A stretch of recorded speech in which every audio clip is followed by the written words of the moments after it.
Знаеш ли, че всичко в нашата Вселена вибрира на определена честота? Всеки човек, животно, растение или предмет има уникална честота на трептене, която го различава от всеки и всичко друго. И всички неща, които вибрират на сходна честота, оформят една реалност. Да, около теб има безброй честоти и безброй реалности и от теб зависи в коя реалност ще живееш.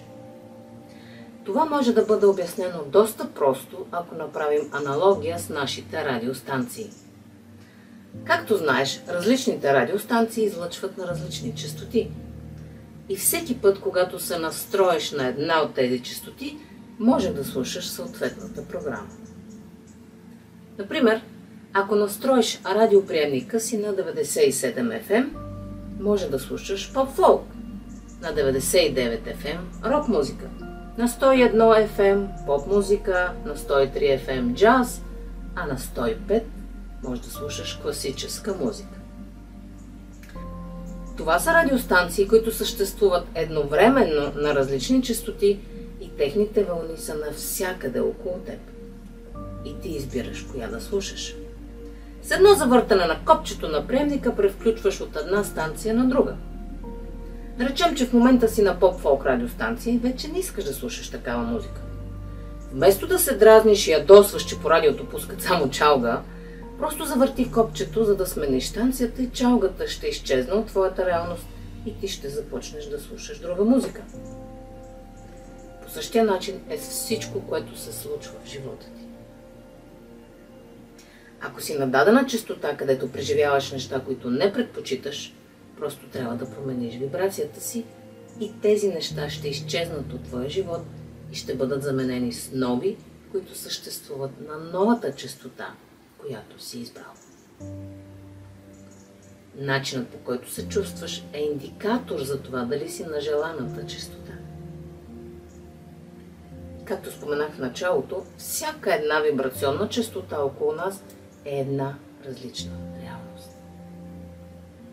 Копчето, с което сменяш своята радиостанция или своята честота, са твоите убеждения. Твоите мисли, думи, чувства и действия произлизат от твоите убеждения.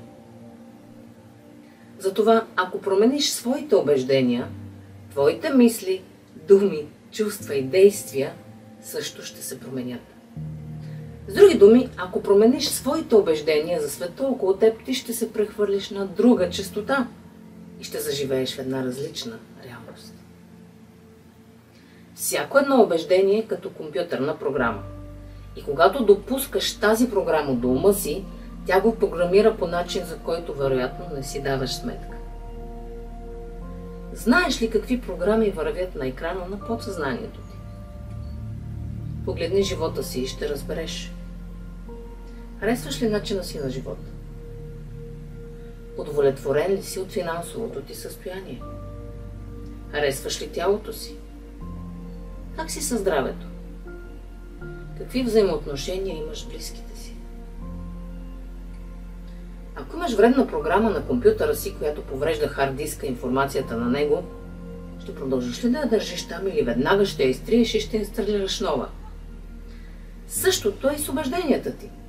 Защо държиш и използваш програми, които те карат да се чувстваш нещастен и неудовлетворен? Защо не ги изтриеш и не инсталираш нови? От малки ни програмират да се държим и мислим по начин, който е удобен за семейството ни или обществото, в което живеем. С времето това оформя вярванията ни, които от своя страна обуславят мислите, чувствата и поведението. В голяма част от живота си даже не знаем, че това се случва. Живеем на автопилот, водени от подсъзнателни програми, които са нашите убеждения. Например, ако вярваш, че парите са коренът на всяко зло и че богатите хора са придобили парите си чрез кражби и измами, то всеки път, когато имаш възможност да спечелиш пари, ти подсъзнателно ще се саботираш. Защото за теб е по-важно да си добър човек и не искаш хората около теб да те считат за мошенник. И затова, може би, когато имаш важно интервю за нова, високо платена работа, По време на интервюто може подсъзнателно да направиш нещо, което ще направи лошо впечатление на интервюиращите и те няма да те одобрят за позицията. Разбери, че докато не промениш своите негативни убеждения спрямо парите и богатите хора, твоето подсъзнание ще продължава да те саботира и ти трудно би станал финансово изобилен. Защото така си се програмирал. Защото всяка мисъл, дума или действие, което проистича от такова негативно убеждение, е несъвместима с реалността на един изобилен човек. Тези две реалности съществуват на две много различни честоти. И докато си се настроил на по-ниска честота чрез своите негативни убеждения, не можеш да изпиташ по-високата честота на изобилието. И въпреки, че възможностите да преживееш изобилие са навсякъде около теб, ти няма да може да ги видиш. Те са невидими за хора, които не са на тяхната честота. Вероятно до сега не си знаел тази информация. Може би до сега не си осъзнавал, че можеш коренно да промениш живота си, като просто промениш своите убеждения и се прехвърлиш в друга реалност. Сега обаче вече знаеш. Въпросът е, какво ще направиш с тази информация? Ще продължиш ли да разрешаваш на твоите негативни убеждения да те саботират или ще запретнеш ръкави и ще промениш тези подсъзнателни вярвания, които не работят в твоя полза? Ако наистина искаш промяна, аз с удоволствие ще ти покажа начина, по който това може да стане. Разбери, че всичко започва от вярванията ти. Твоите убеждения създават твоята реалност. Промени вярванията си и твоят живот ще се промени. Убежденията са като прожектори, които създават в твоята реалност всичко, в което вярваш. Ако вярваш, че си беден, ще мислиш като беден, ще се чувстваш като беден и ще се държиш като беден. Това ще създаде една реалност, която ще преживяваш бедност. И обратното. Ако вярваш, че си изобилен, ще мислиш изобилно. Съответно ще се чувстваш изобилно и ще се държиш като човек, чийто живот е изобилен. Съответно в твоята реалност изобилието ще се проявява във всичките му форми.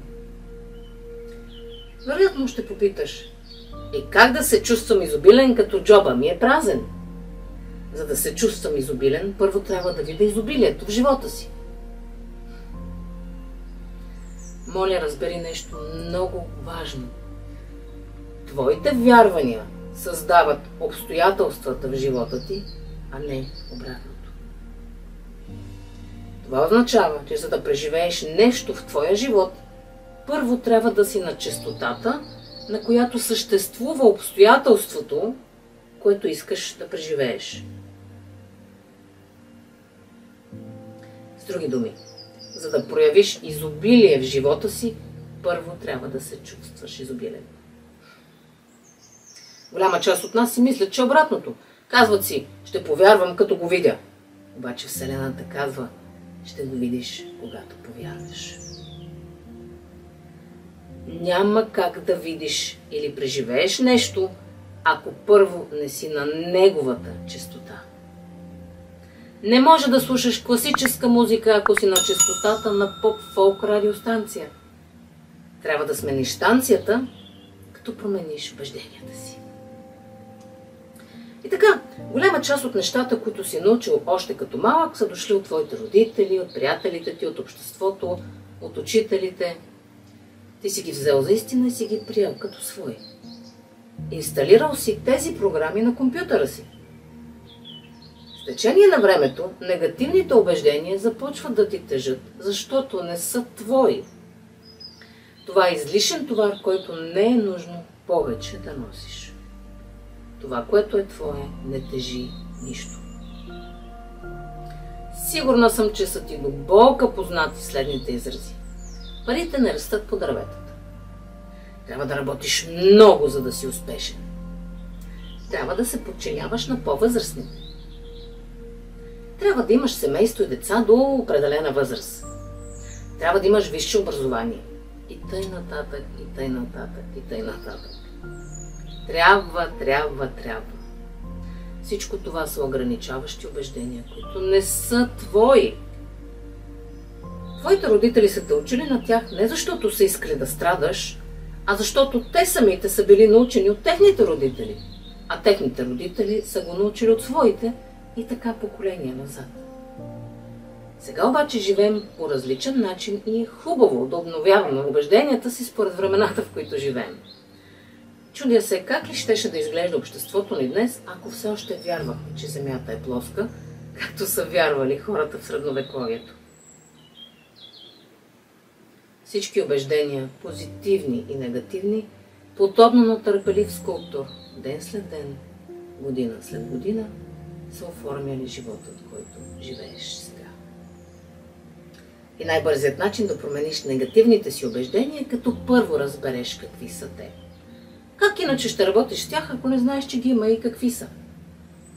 Ако това, което мислиш, чувстваш и правиш, не е това, което предпочиташ, означава, че имаш негативни убеждения, които ти пречат да бъдеш повече себе си.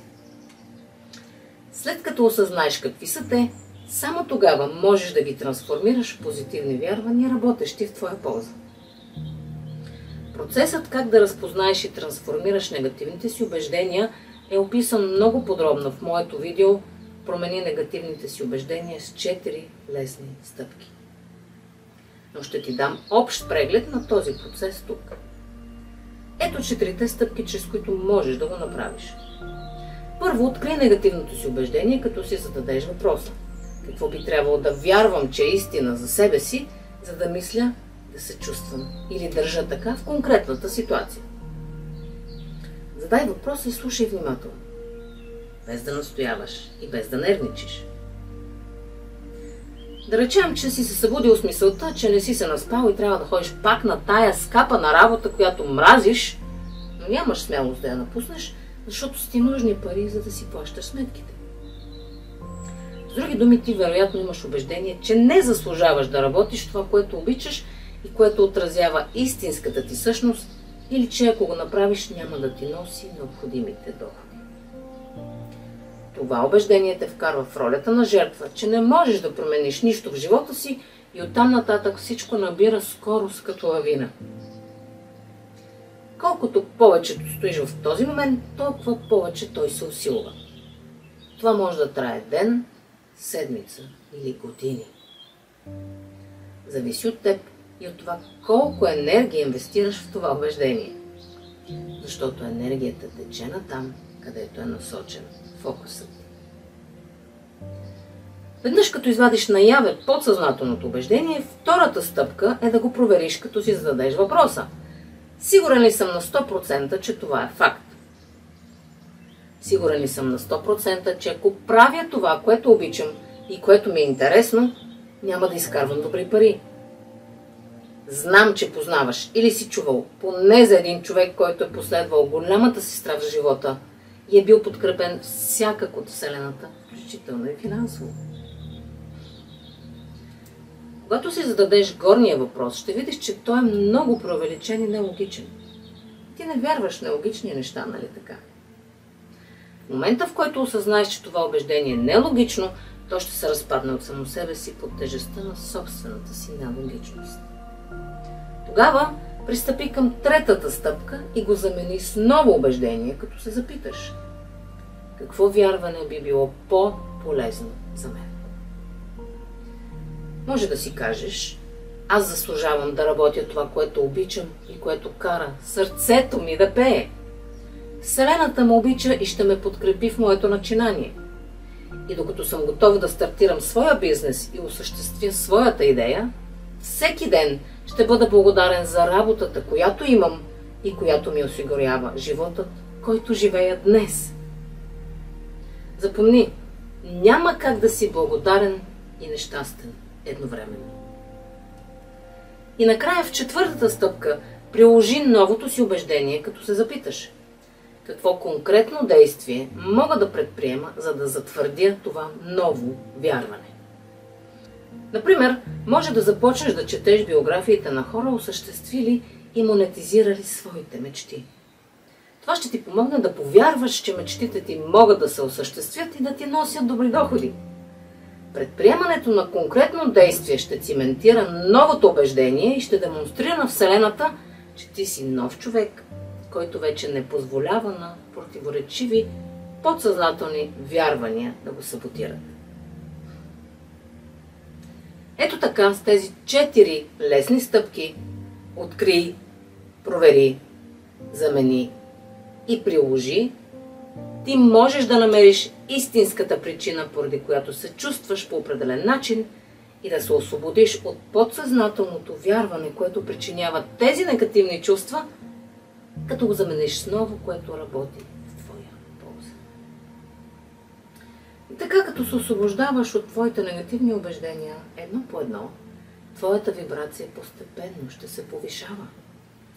А когато се повиши вибрацията ти, ти ще се преместиш в една различна реалност. Реалност, в която привличаш хора, случки и обстоятелства, които отразяват новите ти убеждения на радост, щастие и изобилие. Ще ти дам един жокер и бонус.